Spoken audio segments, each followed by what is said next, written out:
Hola, buenas noches, bienvenidas, bienvenidos.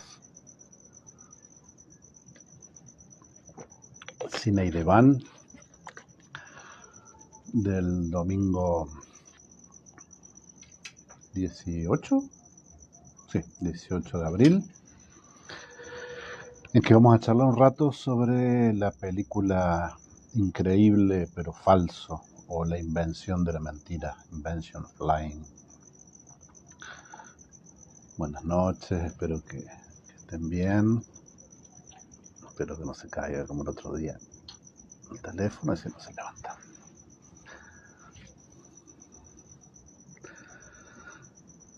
Bueno, ahí veo que van llegando, bienvenidas, bienvenidos a este espacio. Hola Nidia, buenas noches, Nidia Bordino. Bienvenidas a este espacio en que vamos, como decía, a conversar un ratito sobre algunos aspectos de la película The Invention of Lying, la increíble pero falso está traducida en Netflix. Espero que la hayan podido ver. Hola Irene, Grafi, buenas noches. Norma Reano, buenas noches. Como siempre, si no lo hubieran podido ver, podemos charlar un rato y después se toman el momento de verla. Hola María Teresa Reotini. De todas formas, me interesa ya saber si la han visto y alguna opinión previa. Yo voy a empezar contando por qué me pareció que era interesante. Pero si a ustedes les parece, podemos empezar por ahí. Me cuentan qué les pareció, si les gustó, si no, qué sí, qué no. Después vamos a aclarar también qué vamos a tomar de la peli, que no va a ser todo. Vamos a dejar muy exprofeso un aspecto a propósito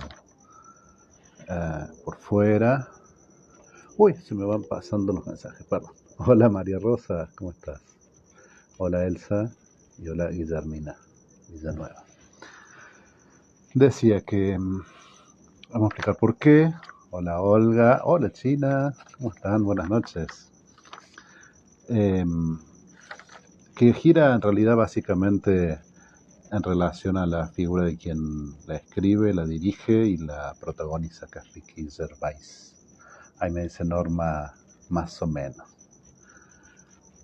No es una gran peli, ¿sí? A mí no me parece una gran película. Y como siempre, para charlar un ratito de ella, me tomé el tiempito de buscar algunos comentarios, algunas críticas, y es casi unánime un aspecto, que es que una gran idea, eh, tomada desde un lugar quizás poco feliz y no del todo bien desarrollada. Irene dice que menos que más. Y Maite dice buenas noches y buenas noches a todos. Hago extensivo el saludo de Maite Laza. Hay algunas críticas positivas, la mayor parte no son positivas, pero casi todas marcan esto, que hay un muy buen comienzo y que después como que desbarranca un poco.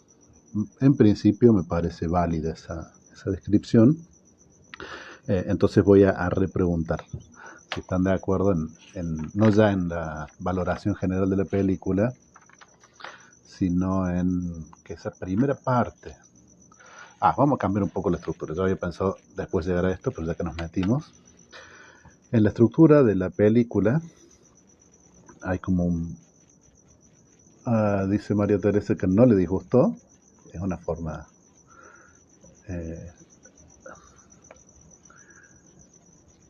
a ver. Todas las formas, estaba pensando esto. Dice Nidia, realmente coincido con la crítica. Fíjense qué interesante lo que se va produciendo en el momento de hablar de la peli. Más o menos, más menos que más, no me disgustó y coincido con la crítica, por nombrar algunas de las cosas que ustedes han dicho. Yo también dije, no me pareció una gran película. Son todas definiciones bastante circulares, bastante evitando el punto central, que alguien podría decir, me pareció una basofia, no me gustó, me pareció una porquería. Son todas formas que dentro del universo de la película no funcionarían, ¿sí? Y eso me parece que es un gran hallazgo. Si uno se queda con la primera parte de la peli, ese mundo que describe, donde no es posible mentir, todo esto que hemos dicho son eufemismos, son formas de decir algo sin decirlo del todo, y que es lo que vamos a darle un poco más de vueltas a lo largo de la charla de hoy, porque me parece lo más interesante. Elsa dice no la recomendaría, que también vale. ¿Para qué hemos los dicho? Fíjense que yo sí, a pesar de que dije que no me gusta, o que no me pareció una gran película, que fue lo que dije, sí la recomendé como para que ustedes la vean. Así que primero, disculpas si no les gustó, si no la disfrutaron. De todas formas, fíjense que en la elección es bastante difícil, porque si uno busca una película que agrade a todo el mundo, va a terminar siempre dejando a alguien descontento. Lo digo por alguna vez que hemos charlado acerca de películas que sean demasiado tristes o demasiado bajón, y que es difícil, hay que tener ánimos de bancársela. Esta no lo es, no tiene eso, es una comedia y sin embargo tampoco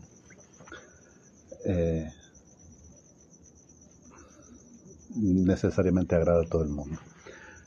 Vuelvo y respondo un poquito a lo que decía Irene. Sí, ya sé que estás respondiendo a eso. Me refería yo a la forma en que usamos todos para responder, que fue un modo, eso, un poco elíptico, un poco eufemístico, que son modos muy frecuentes de decir sin terminar de decir, aunque en el caso de ustedes queda claro cuál es la opinión. María Cristina Alsina, buenas noches. Y María Laura Badra dice, a mí me encantó la película, al fin una comedia, y un tema diferente, la diversidad sexual. Venimos mucho por ahí, la verdad que yo no... Sé que vieron Shrek la semana pasada, y no sé qué venían viendo las anteriores. Y María Cristina Alsina me pareció muy interesante y controvertida. Y ahí es donde yo decía que vamos a tratar de evitar algo, pero vuelvo a donde yo quería empezar. Sé que nadie me está obligando, pero me voy yendo por los comentarios. Yo había dicho al principio que quería empezar con contarles por qué la elección de esta película. Y la elección viene a partir de el sujeto que la escribió, que en realidad la coescribió, que la codirigió y que la protagonizó, que es Ricky Gervais. Quizás lo conozcan, quizás no, así que por las dudas les quiero contar algunas cosas que me parecen importantes de él antes de meternos concretamente en la peli. Ricky Gervais es un autor, director y actor inglés, muy en la línea del humor inglés más brutal, ¿no? Menos condescendiente. Es decir, esa forma de humor que a mí me parece que está muy vinculada al modo inglés, que es hacer reír y que uno se esté riendo al mismo tiempo. En algunos momentos se sienta mal con uno mismo por reírse de lo que se está riendo. ¿Se entiende? Hacernos reír de cosas que no nos parecen bien, lo cual tiene una complejidad interesante que no es lo mismo que el humor burdo que a veces se ha practicado aquí, que después con el tiempo uno ve, ¿no? Si uno ve cierta forma del humor, probablemente en todo el mundo, yo la que tengo presente es la local, sobre todo de Buenos Aires, de los años 80 y por ahí, uno ahora lo ve y le parece un poco raro, pero está dentro del entorno cultural. En ese momento no nos parecía raro los chistes machistas, misóginos, los chistes vinculados a clases, bueno. En el caso del humor inglés va directamente al presente, va en este momento. Yo veo algo y me río. No puedo evitar reírme, pero a la vez me incomoda. Esa es la palabra. Es un humor incómodo. ¿Por qué podríamos conocerlo a este sujeto? Primero, o al menos yo primero lo conocí por The Office, la oficina, Una serie que probablemente hayan visto la versión norteamericana. Fue el primer papel importante de Steve Carell. Y que tiene una estructura muy interesante porque juega con la ficción eh, y lo documental.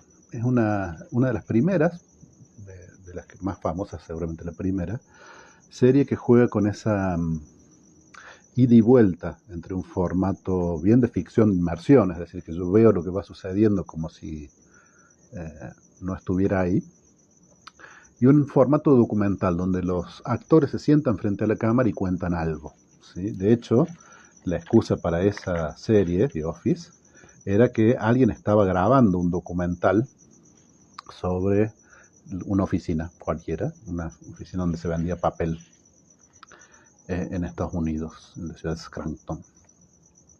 Entonces lo que nosotros veíamos era lo que se iba filmando, pero no veíamos a los documentalistas, sino veíamos la situación y por lo tanto la inmersión nos llevaba a pensar que estábamos ahí, como pasaría en cualquier ficción, pero cada tanto sí aparecía, no sé, un micrófono, o aparecían, como les digo, los protagonistas en sus roles, pero hablando de lo que había sucedido en el capítulo que iba sucediendo. Después, otras series que usaron lo mismo, Modern Family, por ejemplo, si la han visto, es ese mismo tipo de esquema. Después probablemente volvamos ahí. Otras cosas que hizo Gervais fue extras.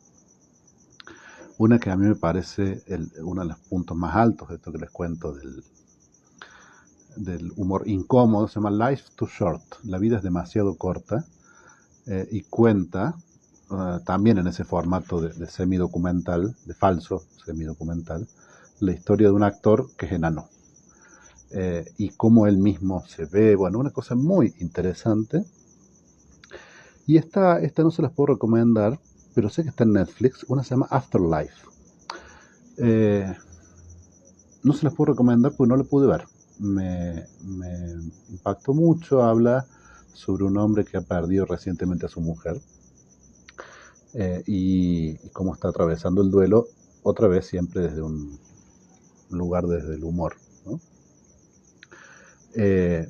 Yo, bueno, la mayoría de ustedes saben, si bien no es reciente, todavía ando ahí pateando algún duelo, así que me costó un poco. Y después del primer capítulo vi que no estaba todavía en condiciones. Igual esto fue el año pasado, tendría que hacer otro intento. Pero me dio la sensación de que si uno se mete ahí puede ser interesante. Entonces se las recomiendo siempre y cuando estén de un ánimo tal que tenga ganas de meterse en algo así. Se llama Afterlife y está en Netflix, cosa que asumo que todas tienen porque han visto, se supone, la de la invención de la mentira.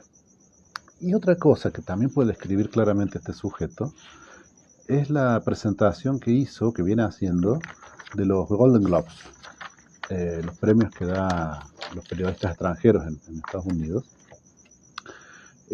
donde él, desde el lugar de presentador, lo que hace es decir muchas cosas que casi nadie se animaría a decir en un lugar tan público, y mucho menos cuando los sujetos de sus chistes están ahí sentados. Quiero decir, habla de Scorsese, de DiCaprio, pero en un auditorio donde están ahí, sentados y escuchando lo que él dice.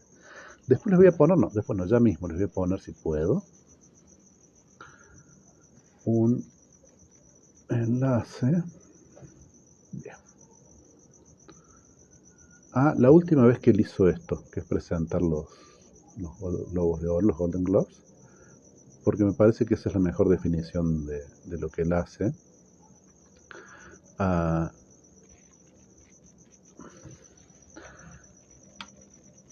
La primera vez creo que fue en el 2010 que él hizo eso, que fue el maestro de ceremonias de esa presentación de premios. Y se armó bastante revuelo, ¿no? Porque se mete con cosas muy, muy pesadas. Por ejemplo, un solo ejemplo, yo no quería hacer esto porque obviamente lo voy a hacer con poca gracia, pero en este último,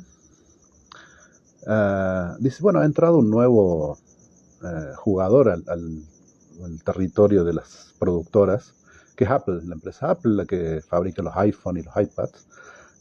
Así que es lindo que hayan hecho una película que además habla sobre no sé qué cuestiones éticas, Sobre todo dice teniendo en cuenta que es una empresa que explota a niños chinos para fabricar sus artefactos.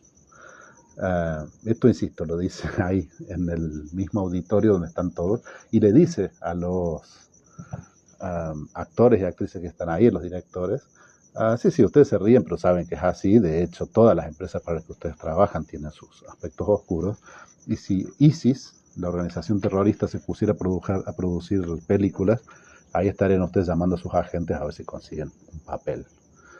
Insisto, son cosas, uno puede estar de acuerdo no en el fondo, pero eh, son cuestiones que está bueno plantear y que tienen que ver con esto que vamos a charlar hoy, que es respecto de la verdad, de los límites de la verdad y a veces de cierta honestidad, un poco torpe y un poco cruel. Han pasado un par de mensajitos. ¿Quiénes fueron? Creo que María Cristina Alcina te había leído, me pareció interesante y controvertida. Y Susana Turturro, buenas noches. Irene Pacheco Pen, hola. Maite, me gustó el recurso que él emplea, la imaginación y la fantasía, por no ser tan dura y cruel la realidad. Eso es algo central que nos vamos a meter y Viviana saluda. Hola Viviana. Y ahí tienen el enlace para después, si quieren ir a ver el último, parece que es el último, porque no lo van a volver a llamar, aunque vienen amenazando con no llamarlo para hacer esa presentación de los premios todos los años. Maite dice, la sociedad era tan crédula que hace que Mark inventa historias y los demás creen. Bien, Maite. Ahí nos vamos metiendo la peli. Te voy a dejar para un poquito más adelante el comentario sobre lo que decís.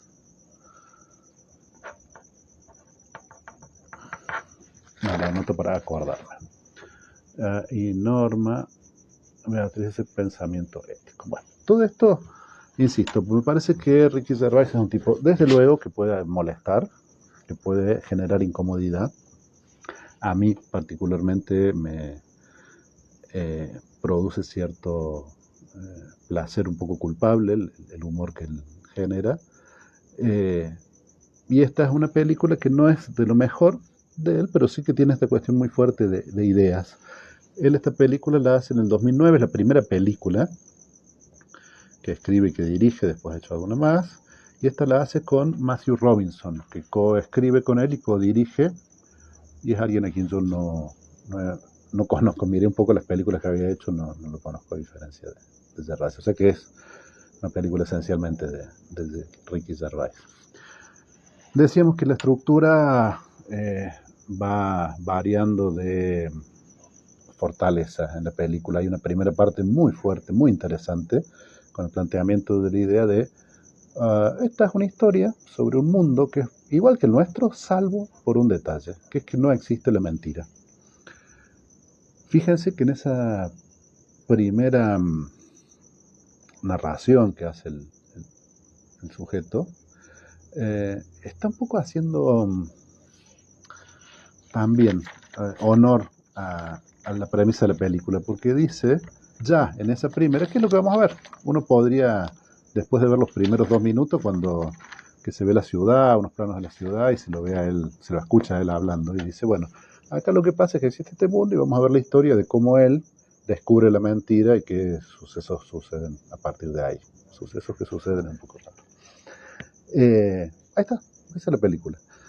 Hay una tradición narrativa china que se parece a esto, que al principio nos cuentan lo que vamos a ver. También era muy común en algunas formas de la literatura medieval, que cada capítulo traía en el encabezado una descripción de qué es lo que pasa en cada capítulo, en contra de una tendencia muy actual que tiene que ver con la idea del spoiler, de la sorpresa, y de que lo importante es el no saber qué va a pasar, ¿no? Y que entonces si alguien me cuenta de antemano qué es lo que va a pasar, me arruina de algún modo la experiencia. Es una forma narrativa válida, pero claramente no la única. Dice Inés, hola Rodrigo, Ricky Gervais me gusta, no esta peli. Bien, es una opinión intermedia en relación a lo que veníamos diciendo, que no es todo en general, y vale, sino esta película en particular, que yo voy a coincidir con vos, no es de lo más representativo ni lo más logrado, desde luego. María Laura Badra dice, una de las traducciones del título en castellano es La invención de la mentira. Es la traducción más literal. En inglés se llama The Invention of Lying.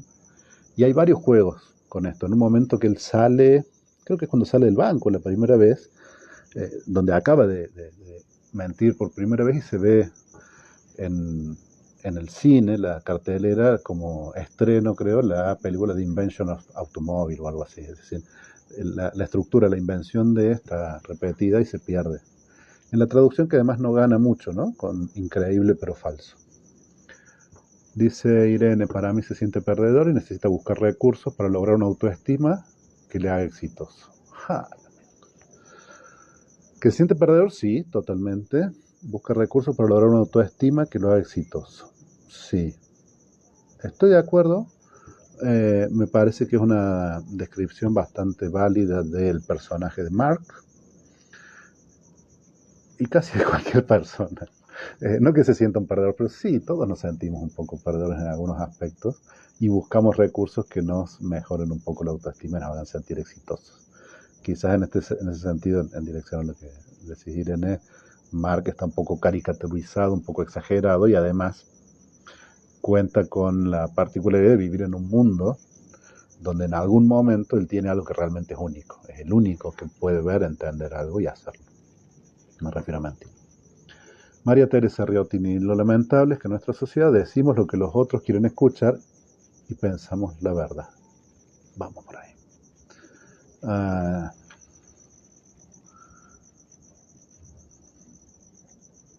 Estoy anotando, María Teresa, retomar eso. María Cristina Alsina me hizo comparar con Truman.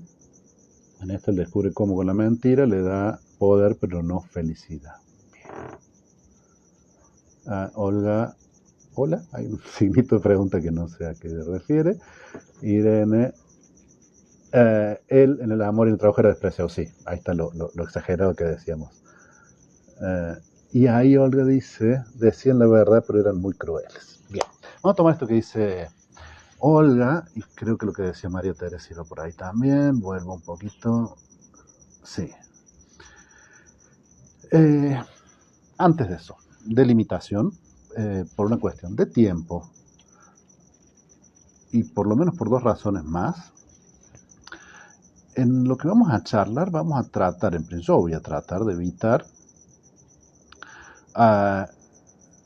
referencias a el hombre en el cielo que él describe, a cuestiones religiosas y a cuestiones de ese tipo. Primera cuestión, por tiempo. Segunda, porque es un tema potencialmente delicado, quiero decir que puede llevar a una confrontación o una discusión que vamos a por ahora evitar. Y sobre todo porque en mi caso puntual y probablemente la mayor parte de ustedes no tenemos herramientas, ¿no? Hay una... No quiero decir que esté planteado de un modo complejo e interesante, no es eso, pero sí que si uno se quiere poner a hablar sobre la construcción que él hace de un posible origen de la religión y un posible sentido de la religión, habría que meterse con cuestiones como el problema del mal, el problema de la existencia del mal, que es interesantísimo, ¿no? El problema del libre albedrío, y todo eso está ahí puesto. Lo que pasa es que está puesto de un modo muy, vamos a coincidir con la mayor parte de los comentarios, un poco torpe, pero está puesto en ese momento que él cuenta lo que dice haber recibido con esas cajas de pizza. Así que por ahora yo diría que tratemos de evitar meternos ahí, si bien nos vamos a meter en temas cercanos. Y me estoy un poco distraído porque de algún modo he perdido los comentarios, así que no estoy seguro. Ahí está. Perdón. No sé qué dice. Está. Acabo de descubrir una función de Facebook que no conocía. El último comentario que tengo es el de Olga, que decía la verdad. Decían la verdad, pero eran muy crueles. Entonces empezamos con la película, con esa descripción que hacen en una voz de un narrador que no está, que explica que es la historia de Mark y que vive en un mundo donde no existe la mentira. Y después dedica un buen rato, aunque ahí es donde la mayor parte de las críticas se quejan, y podemos acordar la mayoría de que hubiera sido más interesante detenerse más en esa primera descripción de cómo sería un mundo en el que no existe la mentira.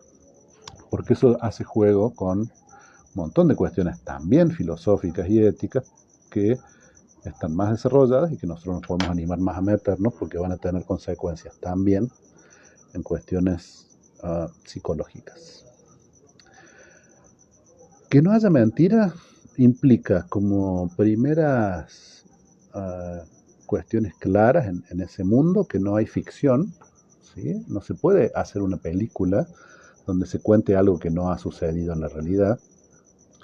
Y ni siquiera se puede ficcionalizar, no se puede hacer una película que cuente, no sé, la Revolución de Mayo, porque esas personas que estuvieran actuando como Belgrano o como San Martín, no son realmente, entonces estarían de algún modo mintiendo. Los actores son finalmente personas que se dedican a trabajar no con la realidad, por no decir son mentirosos en algún punto.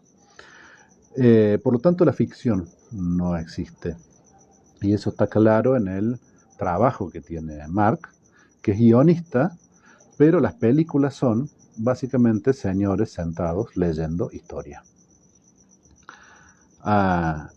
Podrían haber incluido también, no sé, algunas cuestiones documentales, entrevistas y otras cosas, pero él se queda con eso, con lo aburrido que sería que no se pudiera mentir, y ya volveremos en algún momento sobre eso.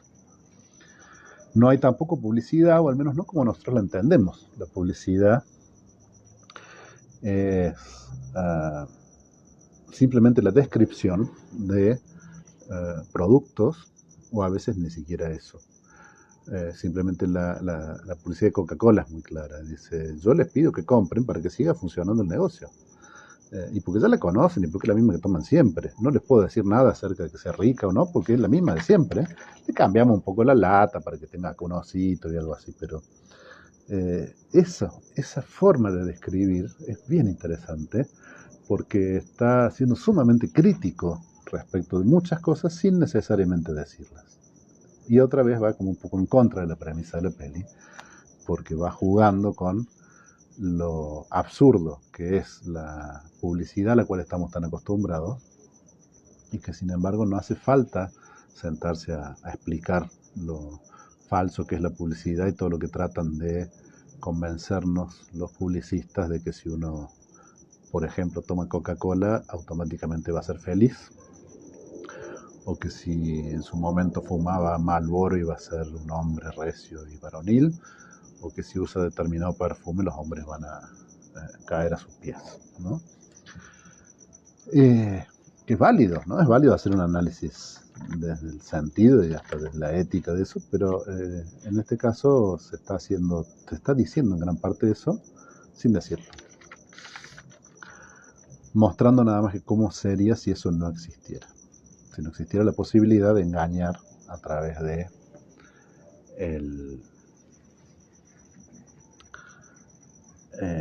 la publicidad. Entonces no hay mentira, por lo tanto no hay ficción ni hay publicidad, lo que hace que en general sean todos muy crueles, que es la sensación que hace un rato nombraba María Teresa, y creo que Olga también decía algo así, acá. Olga dice, decían la verdad pero eran muy crueles. La crueldad y la verdad van muy juntas, ¿no? La verdad extrema. Había un disco de Andrés Calamaro que se llamaba Honestidad Brutal. Y es una frase que me parece bien interesante, ¿no? Lo cruel que a veces puede ser la verdad. Por lo tanto, esta valoración que en principio yo creo que la mayor parte de nosotros vamos a compartir respecto de que la verdad es un valor a defender, ¿no? Sin que uno a veces tenga en cuenta lo necesario que es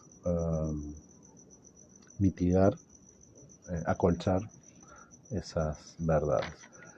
Pero en la primera parte de la peli lo que vemos es esto. Vivimos en un mundo lleno de mentiras, lleno de hipocresías, empezando porque salimos a la calle y vemos carteles que nos dicen cosas que sabemos que no son ciertas, y volvemos a casa y ponemos la tele o vamos al cine y vemos cosas que no son ciertas, que son expresamente falsas. Me estoy refiriendo a la publicidad y más concretamente a la narración, a la ficción, ¿no? Leer un libro o ver una película como esta que estamos comentando y que de entrada sabemos que no es cierta. Pero además vivimos también rodeados de mentiras y falsas verdades en la interacción social.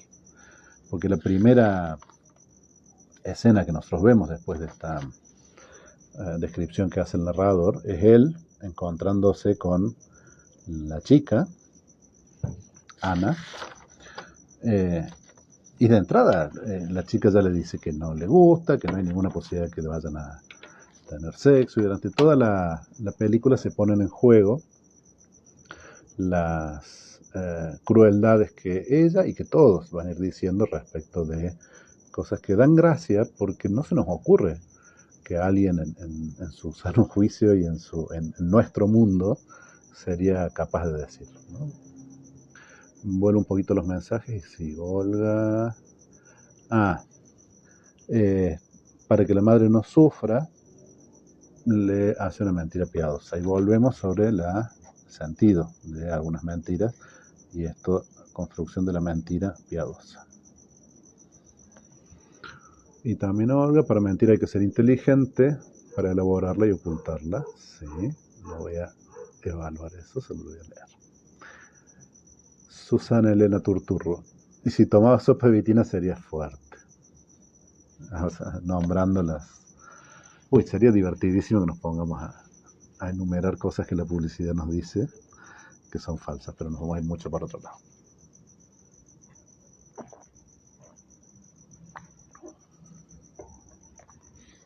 Norma dice mucha ironía.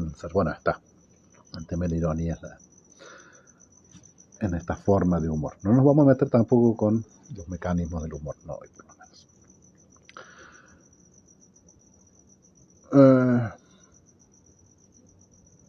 El tema es que al no haber mentiras,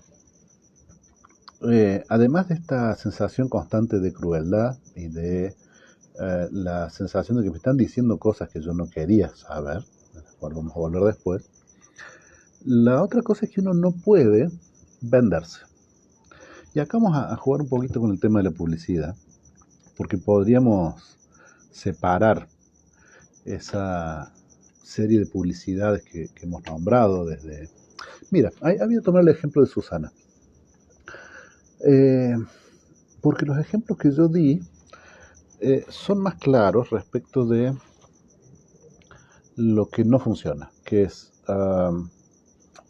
si fumo Marlboro voy a ser un hombre parecido al cowboy de Marlboro, con todos los atributos que él tiene, y no hay nada, no hay nada en el elemento que me están vendiendo que tenga eso. Después habrá que pensar un poquito qué valores simbólicos puede tener si alguien me ve fumando esos cigarrillos. ¿Sí? Piensen acá en un auto. Un auto que en principio es una herramienta para movilizarse de un lugar a otro. Cuando me lo venden, nunca me van a decir, cómprese este auto que es el que mejor sirve para ir de un lugar a otro. Me van a tratar de convencer de que yo como propietario de ese auto voy a obtener una mirada de los otros distinta. Y la verdad que a veces funciona. ¿Sí? No es lo mismo bajarse de un auto que bajarse de otro. Por lo tanto, ahí hay algo también complejo. En cambio, el ejemplo que daba Susana recién, hay una vinculación un poquito más estrecha entre el tomar sopa de vitina y ser fuerte. Por supuesto, está simplificando, no basta con eso. Pero es más probable que yo sea fuerte si tomo sopa de vitina a que sea viril y apetecible para las mujeres si fumo cigarrillo Marlboro. ¿Sí? A la larga, aparte, si fumo cigarrillo Marlboro, lo más probable es que termine mal.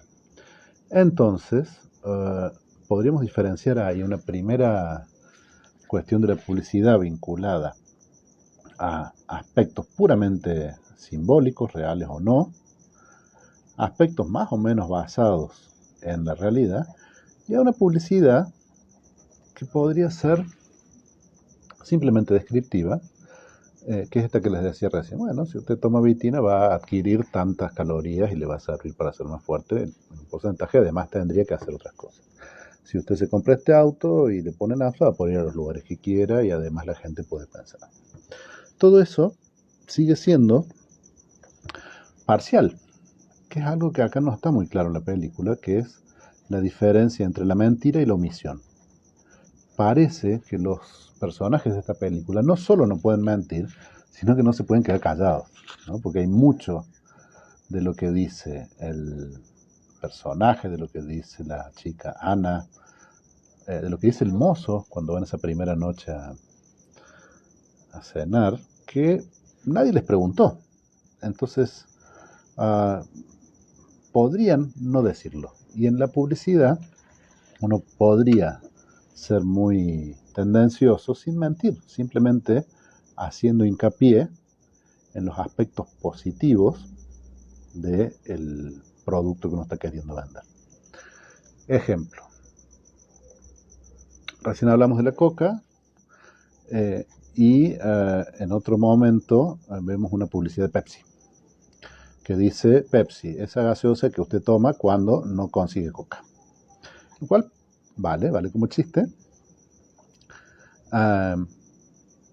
Pero también podría decir, y que además es producida de tal modo y que además tiene muchas calorías, igual que la Coca-Cola, está vinculada. Es decir, hay cosas que no se dicen.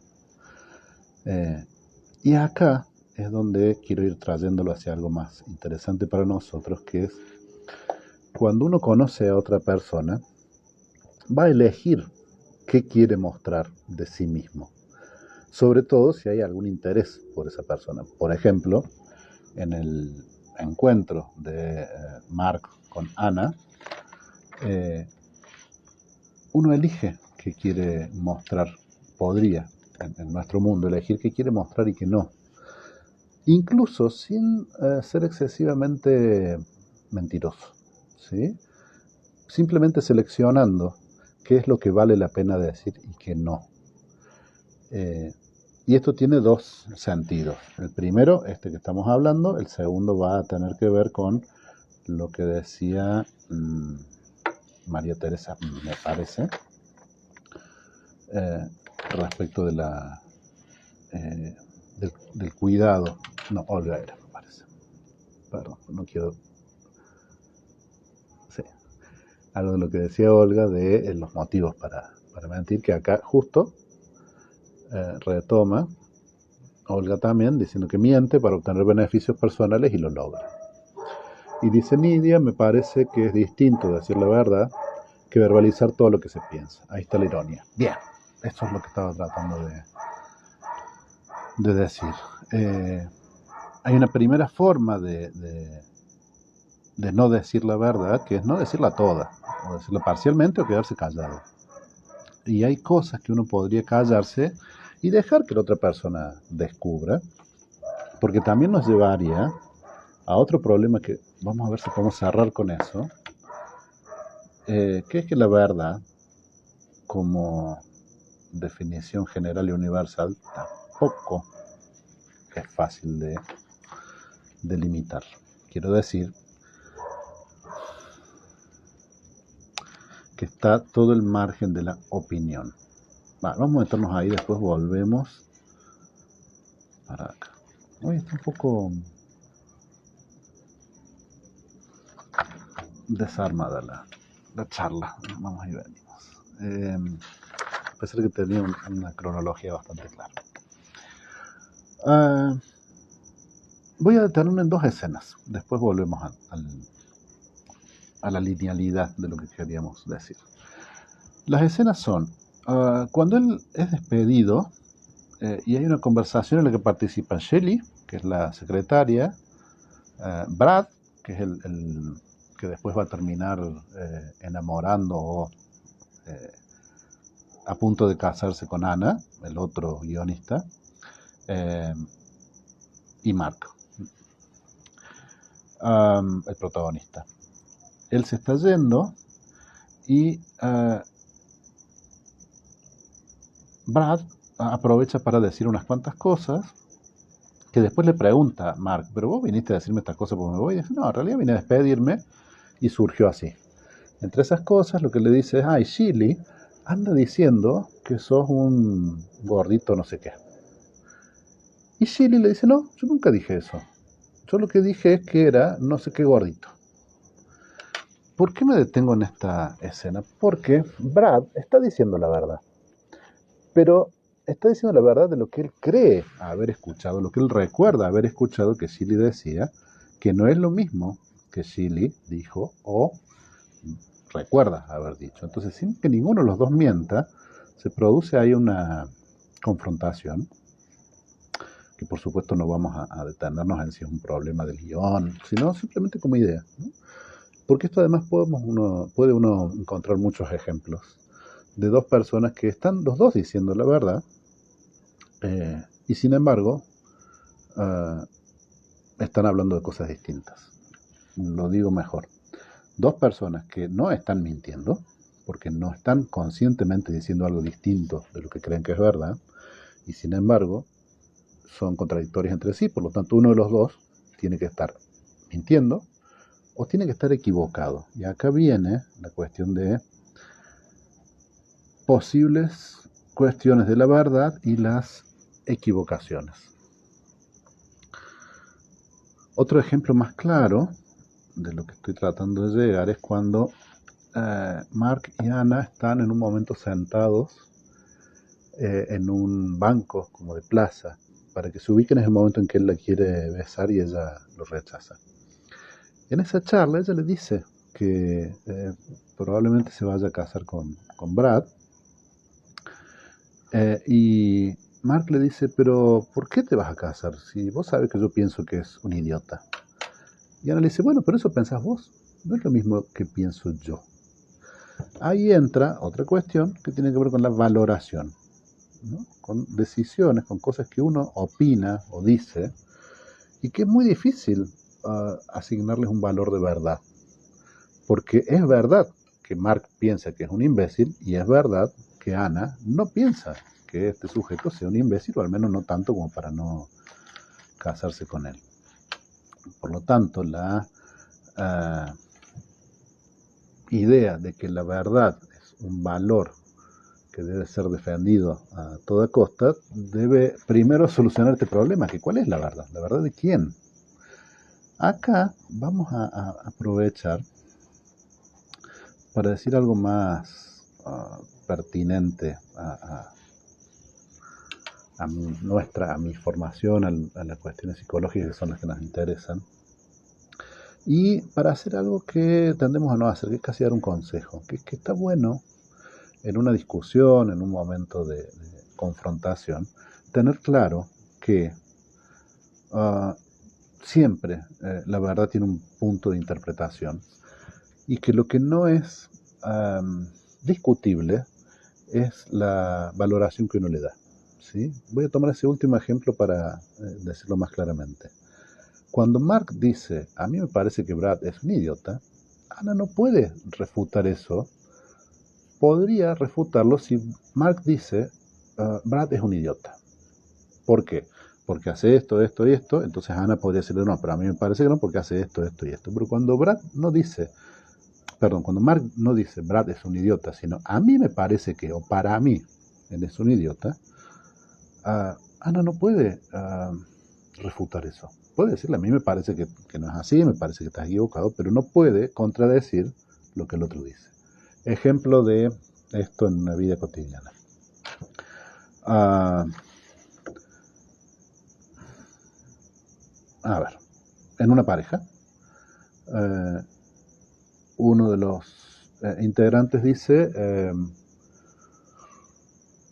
siento que no estás muy atento a mí. ¿Sí? Me siento solo, me siento abandonado, siento que no estás muy pendiente de mí. Un reclamo más o menos común. Es muy distinto del reclamo más genérico, no estás pendiente de mí, no me estás prestando atención, probablemente ya no me quieras. Hay otro nivel que es la generación de hipótesis, el por qué. Tendrás otro y por eso no me prestas más atención a mí, una serie de posibilidades que creo que está claro que ya son,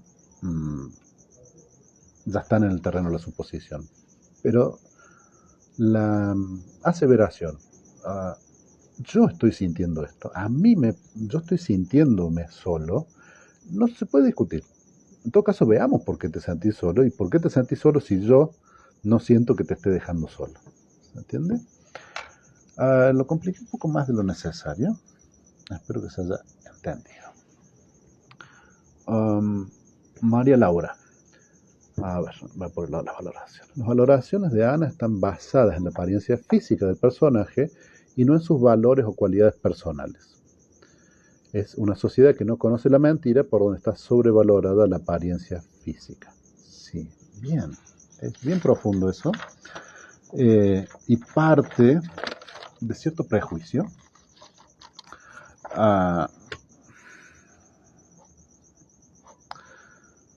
No sé, lo voy pensando y en principio me gustó mucho. Vamos a darle una vuelta. El prejuicio del cual parte es que si la gente fuera totalmente sincera, diría esas cosas, ¿no? Al menos es el caso de Ana y de la madre de Ana que participa cada tanto de esto, y también de Brad, ¿no? Donde hablan de el valor genético que podría tener los descendientes y que tienen que ser buenos y bonitos. Y no sé. Dudé después porque los métodos de búsqueda de pareja más habituales empiezan por ahí.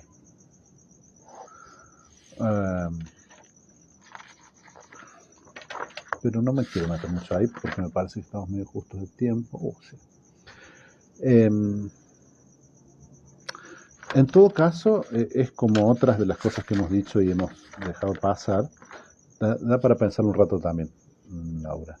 Es una sociedad en la que efectivamente no se pueden decir mentiras. Por lo tanto, la idea de Gervais es que si en nuestra sociedad no se pudieran decir mentiras, lo que saldría a la luz es que a la gente le interesa sobre todo la apariencia física, aunque introducen también, me parece recordar, la cuestión del éxito profesional y eso, lo cual nos lleva de nuevo a la idea que anduvo por ahí de que, creo que era Irene que decía que este sujeto se siente un fracasado. Con cierta razón, pero además con ninguna posibilidad de revertir eso. Porque hay dos cositas que yo no quisiera dejar sin decir antes de las 11.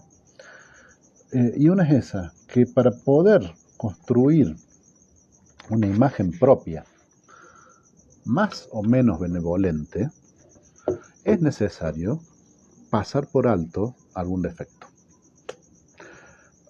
Y esto vale para todos nosotros. Lamento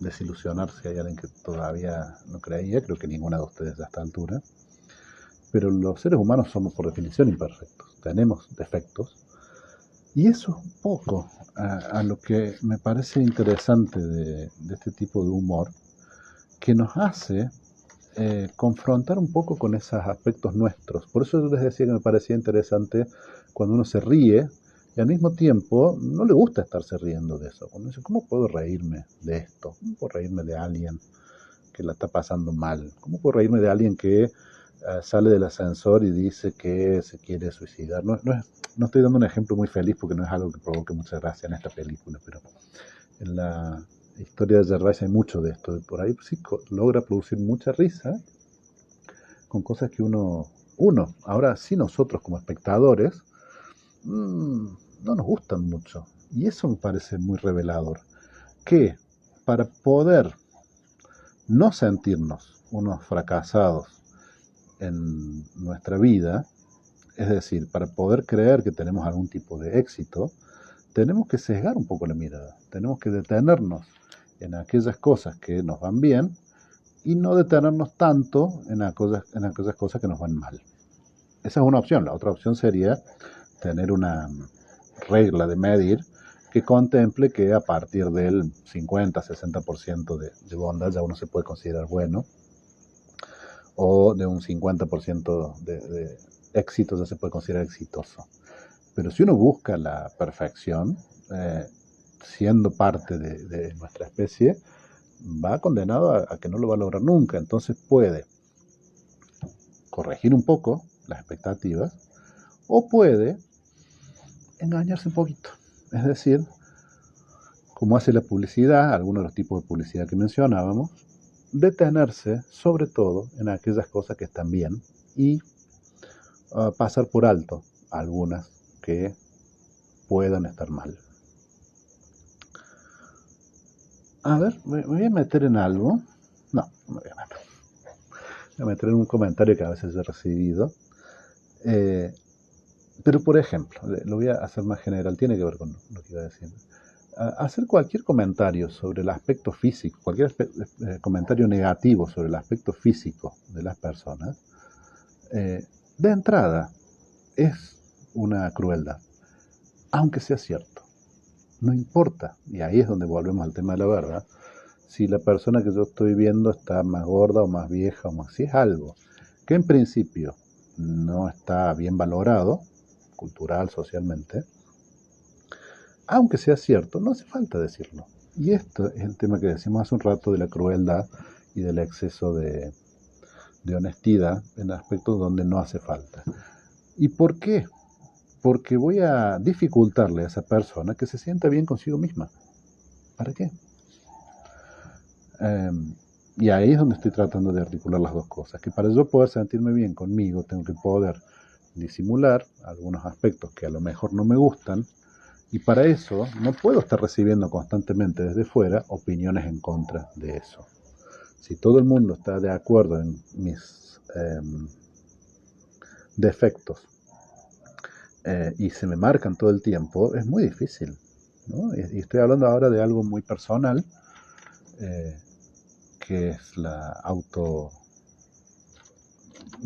y el autoengaño en algún punto, en que dependemos de la mirada de los otros y dependemos en cierta medida de alguna mentira o al menos de cierto disimulo de parte de los otros. Ni me quiero meter, pero lo dejo planteado, en las mentiras que uno eventualmente le puede contar a sus hijos, ¿no? Las que tengan hijos de ustedes, probablemente algunas mentiras les han dicho, o al menos algunas verdades les han ocultado, hasta el momento en que consideraron que estaban en condiciones de asimilar esas verdades que pueden haber sido duras. Y a veces eso es nunca, ¿eh? ¿Qué sentido tiene decirle a un hijo que en algún momento uno estuvo tan enojado que lo odió, que estuvo tan enojado que se arrepintió de haberlo tenido? Es un poco mucho, yo sé, no necesariamente todos hemos sentido eso, pero si uno lo sintió, ¿qué sentido tiene decirlo? Piensen en el dolor que eso puede provocar. Y lo último, un poco vinculado a la cuestión de la mentira piadosa que alguien decía, y algo que decía Maite también, que me lo anote, respecto de cómo todo el mundo le cree a este personaje, porque es un mundo donde la mentira no existe. Entonces se da por sentado que lo que uno dice es verdad. Había una anécdota, acá se hizo... bueno, capaz que nos pasamos un par de minutitos, pero quiero contarles una anécdota breve, también vinculada a los medios y a todo el ambiente de Hollywood que estamos describiendo. en alguno de estos premios, probablemente, no sé si ya fueron, yo la verdad es que no estoy muy al tanto, pero en alguno de estos premios ganó Anya Taylor-Joy. Es una chica que nació, creo que en Estados Unidos, después vivió un tiempo en Buenos Aires, después vivió en Londres. Es muy gracioso porque uno la ve, es la actriz de Gambito de Dama. Si la han visto, está ahí en Netflix, yo no la he visto, pero sí quiero contarles este hecho puntual. Como ella no es nacida y criada todo el tiempo en Estados Unidos, cuando ganó el premio, una agencia de noticias norteamericana puso la actriz afroamericana Anya Taylor-Joy. Si ustedes han visto una foto y si no, pues búsquenla. Eh, y hay un análisis interesante. Digo, si buscan una foto van a ver que no hay por dónde describirla como alguien afroamericana. No sé si la confusión tenía que ver con que había vivido en algún momento en Sudáfrica, algo así, pero uh, es muy caucásica en su color de piel y en su forma. Entonces, es interesante cómo definen en gran medida los norteamericanos, particularmente los medios norteamericanos, a los blancos. Porque, por ejemplo, un español no es blanco para ellos. Desde luego, un mexicano no es blanco, es latino. Entonces, las definiciones de a qué raza, es una palabra, por supuesto, incorrecta, digo, pero pensando desde ese lugar, a qué etnia, sería un poquito mejor, pertenece uno, está dado por factores muy extraños y muy, de algún modo, prejuiciosos. ¿A qué viene esta anécdota? Aquí hay un momento en que además encima está Philip Seymour Hoffman, que gran actor, él hizo Capote, Truman, creo. Hay un momento que están en el bar. Y él está tratando de contarles a sus amigos qué es esto que ha descubierto de la mentira. Y es muy difícil, porque les trata de explicar, bueno, es esto que yo digo algo que no es. Y entonces les dice, me llamo, no me acuerdo, Peter. Oh, Peter, no sabíamos que te llamabas Peter. Entonces dice, bueno, ¿qué otra cosa les puedo decir que yo qué? Dice, soy negro, creo que les dice. Y el otro dice, qué raro, qué blanco que sos para ser negro.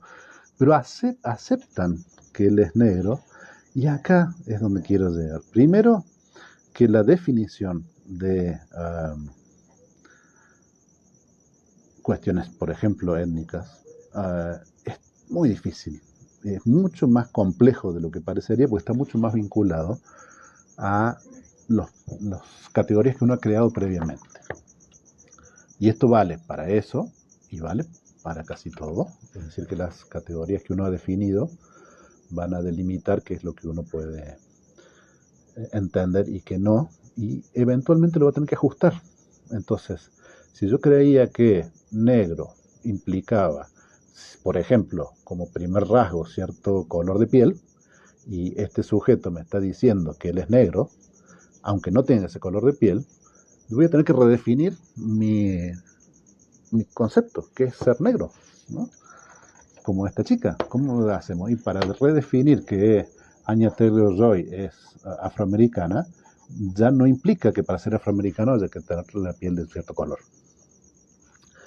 Me acordé, hay una novela, se llama Escupiré sobre vuestras tumbas, creo, y creo que es de Céline, de Plumócar, que es la historia de un negro albino, muy interesante,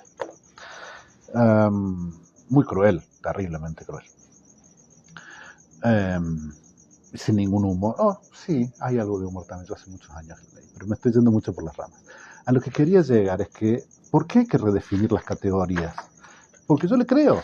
Si yo leo, no me acuerdo si era por poner un ejemplo, el New York Times, y dice la actriz afroamericana, y me pone una foto de esta chica tan blanca, y bueno, ¿será que afroamericano es otra cosa? No es lo que yo pensaba. En este caso, donde, en la película me refiero ahora, donde está tan claro que no existe la mentira, ya no es que yo le creo a un diario o yo le creo a Marx, sino que le creo a todo el mundo.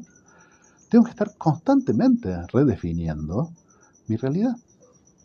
Entonces, la cuestión de la confianza o la credibilidad, que estaba ahí dando vuelta, es central porque una vez que uno ha logrado ese punto de me creen, tengo el poder de redefinir de algún modo la realidad de los otros. ¿Sí? Vuelvo al ejemplo bien claro, que es el de los padres y las madres y los hijos, en que los chicos creen en sus padres, por lo tanto van a ir definiendo su realidad a partir de lo que los padres dicen. En menor medida vale también para cualquier otro vínculo. Y ahí vamos a ir tratando de cerrar, como siempre nos quedan un montón de cosas dando vueltas, en que esa verdad que dijimos que se va construyendo, ¿sí? Que es parcial, que depende de un punto de vista, de una opinión, va a estar teñida por lo que yo sé, por lo que yo creo, por lo que yo opino. Por lo tanto, es necesario, y acá hay una definición, eh, tenerlo muy claro en el momento de plantear esa opinión y esa verdad a otros, porque puede llegar a alterar las percepciones de verdad de los otros. Entonces, si yo me cruzo con una amiga por la calle, difícil ahora, pero me la cruzo no sé, en Zoom, tengo que tener muy presente qué le voy a decir y por qué. Mucho más allá de la verdad, ¿sí? Contemplando la posibilidad de que lo que le diga sea verdad o no, pero también pensando qué efectos va a producir en ella y qué sentido tiene. ¿Sí? Ah, puse un poco, después de decir que íbamos a evitar la cuestión religiosa, me puse un poco sermoneador al final, así que omitan eso. ¿A dónde me quedo con los comentarios? Las valoraciones. María Teresa, después de tu análisis de la película, descansar. Bueno, gracias María Teresa. Esa es un poco la idea también de estas charlas, y por eso les decía al principio que si uno no la vio, no deje de ser un ejemplo para algo que uno se le va ocurriendo. Yo te diría, María Teresa, que a mí lo que me pasa es que en general, después de tener estas charlas, las películas a mí me son distintas, ¿no?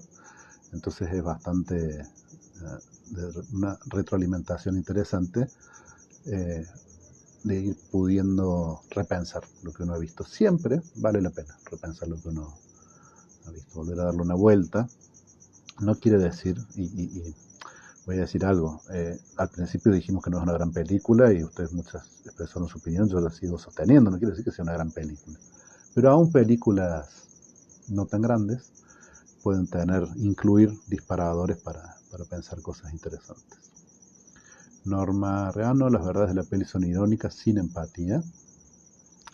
Sí, y yo vuelvo a incluir ahí la crueldad.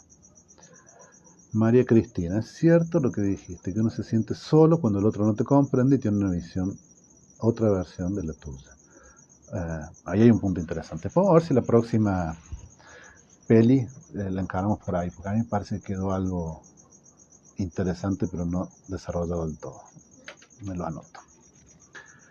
Nidia, no pudieron encontrar una palabra para definirla, hablando de Anya Taylor-Joy. Y Nidia de nuevo, no tienen palabras para definir lo que no son ellos. Ahí tenemos todo otro tema respecto de nosotros y ellos de la otra edad y la definición de eso, que es bien interesante. Olga, muy buenos consejos, muchas gracias. Bueno, yo me animo a decir esas cosas siempre como puntos de partida, ¿sí? Para una charla. Sí me quedó hoy la sensación de estar un poco con esto de hablar de verdades y de cosas un poco sentencioso, y eso no me gusta más que dudemos un poco de todo, aún de lo que uno dice. Y María Cristina Alcina, gracias, es un gran duelo, por supuesto. Bueno, un abrazo para vos también, un abrazo para todas, espero que hayan disfrutado esta charla. Como dijimos, basta para considerarla un éxito el que hayamos descubierto algo nuevo respecto de la peli o respecto de otras cosas a partir de la peli, aunque sea algo chiquitito, ¿sí? Algún detalle, alguna cosita que haya valido la pena. Les agradezco mucho por haber estado ahí, por aguantar. Nos hemos pasado unos minutitos de lo previsto, así que bueno, que tengan una linda noche. Nos veremos pronto. Si ustedes siguen esto todas las noches, deben estar un poco cansadas ya de mí, porque el viernes nos vimos en el Buenas noches, anoche salió un Buenas noches grabado y ahora esto, así que van a descansar de mí hasta el viernes. El viernes nos volveremos a ver seguramente con algún textito para leer. Irene coincide con disparadores para reflexionar y tener una mirada más amplia. Esa es la idea. Y en eso les agradezco que sea en ambas direcciones o en todas las direcciones posibles. Maite, gracias a vos. Gracias Guillermina, linda charla. María Teresa. Gracias Irene. Teli. María Laura. Uy, cuántas cosas voy saludando así. Nidia, diciendo lo que se piensa, que me cuenta el otro. Uy.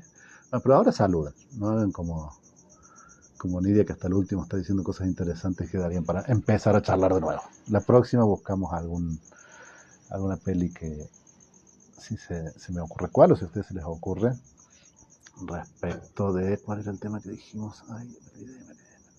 Ah, ya sé, respecto de las limitaciones en la comunicación, de cómo uno a veces siente que está solo porque no se está produciendo algún enganche. No, yo me quedo con eso.